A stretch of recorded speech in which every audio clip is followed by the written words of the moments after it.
Terracotta শিল্পৰ বাবে জনাজাত অসমৰ এখন গাঁও।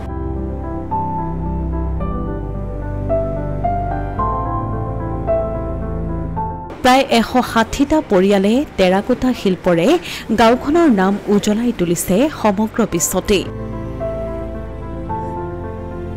নামনি অসমৰ ধুবুৰী জিলাৰ গৌৰীপুৰৰ অন্তৰ্গত আচাৰীকান্দি গাঁওখন টেৰাকোটা শিল্পৰ বাবে সমগ্ৰ বিশ্বতে জনাজাত। অসমৰ অন্যান্য ঠাইৰ বহু লোকে আচাৰীকান্দিৰ পৰা টেৰাকোটা শিল্পৰ প্ৰশিক্ষণ লৈ টেৰাকোটা শিল্পৰ লগত জড়িত হৈ এই শিল্পক আগুৱাই নিয়াত অৰিহণা যোগাইছে। আচাৰীকান্দিৰ টেৰাকোটা শিল্পৰ লগত জড়িত লোকসকলে ব্যৱহাৰ কৰা মাটিক লৈও লোকসমাজত চৰ্চা হোৱা দেখা যায়। টেৰাকোটাৰ সামগ্ৰীসমূহ নিৰ্মাণৰ বাবে আচাৰীকান্দিৰ শিল্পীসকলে ব্যৱহাৰ কৰা মাটিৰ যি গুণ, সেই গুণ অন্য ঠাইৰ মাটিত দেখিবলৈ পোৱা নাযায়। আচাৰীকান্দিৰ নিখিল পাল নামৰ এজন যুৱ টেৰাকোটা শিল্পীয়ে আচাৰীকান্দিৰ শিল্পীসকলে টেৰাকোটাৰ সামগ্ৰীসমূহ নিৰ্মাণৰ বাবে ব্যৱহাৰ কৰা মাটি সম্পৰ্কে জানিবলৈ দি কয়, আচাৰীকান্দিৰ টেৰাকোটাৰ সামগ্ৰীসমূহৰ মাটিৰ অতিকৈ উৎকৃষ্ট মানৰ এক গৱেষণাত আচাৰীকান্দিৰ শিল্পীসকলে ব্যৱহাৰ কৰা মাটিৰ গুণ ভাৰতৰ অন্য ঠাইৰ মাটিতকৈ বহু পৃথক বুলি জানিব পৰা গৈছে। এই মাটিত নিমখীয়া গুণ একেবাৰেই নাই, যি অন্য ঠাইৰ মাটিত থাকে। আচাৰীকান্দিৰ শিল্পীসকলে গৌৰীপুৰৰ সমীপৱৰ্তী শিলাইপাৰ অঞ্চলৰ পৰা এই মাটি লৈ আনি ব্যৱহাৰ কৰে। আমাৰ যিটো টেৰাকোটা আমাৰ যিটো মাটি আনিব লাগে, আমাৰ এই শিলাই পাহাৰৰ এটা নদী আছে, সেই তাৰে কাষৰ পৰা মানে মাটিখিনি আনিব লাগে নাৱেদি। আজিকালি আগত মানে আমাৰ ঘৰৰ মানুহবিলাকে আনিছে, ককা দেউতাহঁতে মানে আনিছিল। এতিয়া মানে বেপাৰীবিলাকে দি যায়, নদীৰ পাৰত আনি সিহঁতে ৰাখে, তাৰপিছত আকৌ আমি লেবাৰ দি ঘৰত আনো। সেইবিলাক আকৌ আমি মানুহত দি মানে মাৰিব লাগে মাটিখিনি। মাৰাৰ পিছত আমাৰ বস্তুবিলাক বনাব লাগে, বনোৱাৰ পিছত আমাৰ কেইদিনমান শুকাব লাগে। শুকোৱাৰ পিছত তাৰপিছত আমাৰ ভাটি মানে এটা টেৰাকোটাৰ কালাৰ আছে, কালাৰটো দিয়াৰ পিছত আমাৰ ভাটি দিব লাগে। আৰু আমাৰ এটা মানে সৌভাগ্য, আমাৰ এনেতো আমাৰ বস্তুবিলাক অল ইণ্ডিয়াৰ ভিতৰত মানে ফেমাছ, তাৰে ভিতৰত আমাৰ নাবাৰ্ডৰ পৰা আমাৰ GI টেগ কৰি দিছে। সেইটো কাৰণে আমাৰ মানে বৰ এটা আনন্দৰ মানে বিষয়ৰ কথা। আৰু আমাৰ ইয়াতে চায় কাপ যিটো আছে, চায় কাপটো ফেমাছ হৈছে আৰু মানে চবে আজিকালি মানে মাটিৰ বাচনত মানে চাহ মানে এইবিলাক মানে চলি আছে। এইবিলাক আমাৰ ইয়াৰ পৰা মানে বেপাৰীবিলাকে মানে লৈ যায় আৰু কিছুমানে অৰ্ডাৰ কৰে, অৰ্ডাৰ কৰিও মানে আমি পঠাই দিওঁ, বাছতে পঠাই দিওঁ। আৰু কিছুমানে আহিয়ে মানে লৈ যায় আৰু কিছুমানে ফোনত অৰ্ডাৰ কৰে।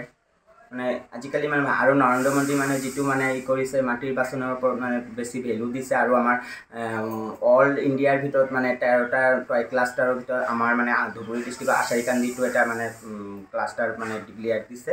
সেইটো কাৰণে আমাৰ সৌভাগ্য। আৰু টেৰাকোটা শিল্পক জীয়াই ৰখাৰ চেষ্টা অব্যাহত ৰাখিছে ধুবুৰীৰ আচাৰীকান্দিৰ এটা পৰিয়ালে। পাল পৰিয়ালৰ ধাৰাবাহিক প্ৰচেষ্টাই মৃৎশিল্পক সময়ৰ লগত আগুৱাই নি আছে। নৱপ্ৰজন্মৰ মৃৎশিল্পী নিখিল পালে এতিয়াও এই বৃত্তিৰে যুঁজ দি শিল্পটোক জীয়াই ৰখাৰ পণ লৈছে। নিজৰ পৰিয়ালৰ পোহপালৰ লগতে অসমৰ ঐতিহ্যৰে জড়িত শিল্পৰ উত্তৰণৰ বাবেও তেওঁ নিজৰ চেষ্টা অব্যাহত ৰাখিছে।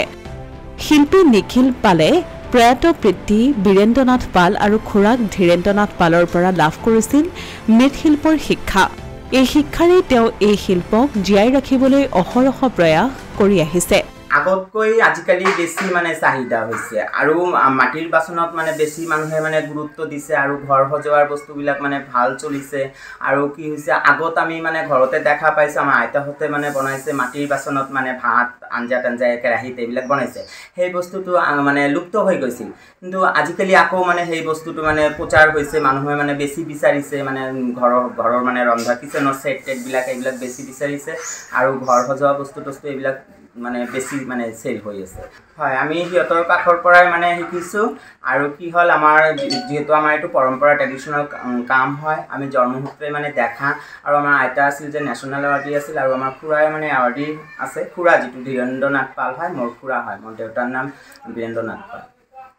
সিহঁতৰ পৰা আমি বহুত মানে সহায় পাইছোঁ আৰু আমাৰ হেণ্ডিক্ৰাফ্টছৰ পৰা মানে বহুত মানে ট্ৰেইনিং আদি এইবিলাক দি আছে তাতে আমি পাৰ্টিচিপেণ্ট কৰিছোঁ এইবিলাকত আমি শিকিছোঁ কেৱল নিজৰ পৰিয়ালৰ বাবেই নহয় বৰঞ্চ বহু পৰিয়ালৰ বাবে তেওঁৰ পেটৰ ভাতমুঠি উলিওৱাৰ বাবেও বাট মুকলাই দিছে এই বৃত্তিৰে অসমৰ ঐতিহ্যপূৰ্ণ শিল্পকৰ্মৰ প্ৰসাৰ আৰু কৰ্মসংস্থাপনৰো বাট মুকলি হৈছে তদুপৰি আচাৰীকান্তি গাঁৱত বৰ্তমানে মৃৎশিল্পীসকলে মাটিৰে চাহৰ কাপ সাজি উলিয়াই বজাৰত সেই মাটিৰে চাহৰ কাপ বিক্ৰী কৰি যথেষ্ট সঁহাৰি পোৱা বুলি জানিব পৰা গৈছে পিছে টেৰাকোটা শিল্পৰ জৰিয়তে অসমৰ নাম সমগ্ৰ বিশ্বতে উজ্বলাই তুলিবলৈ সক্ষম হোৱা আচাৰীকান্তিৰ টেৰাকোটা শিল্পীসকলৰ আৰ্থিক অৱস্থা বৰ ভাল নহয় টেৰাকোটা শিল্পৰ লগত জড়িত শিল্পীসকলে কোনোমতে নিজৰ পৰিয়াল পোহপাল দি আছে